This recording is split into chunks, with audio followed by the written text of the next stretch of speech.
Breaking news. Senior IPS Sanjay కు remand పొడిగించింది ACB court. ఈ నెల 23 వరకు రిమాండ్ పొడిగించింది.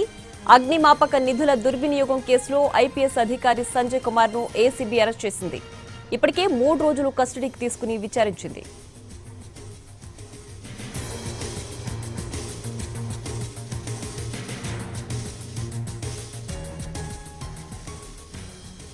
సీనియర్ ఐపీఎస్ అధికారి సంజయ్ కు రిమాండ్ పొడిగించింది ఏసీబీ కోర్టు.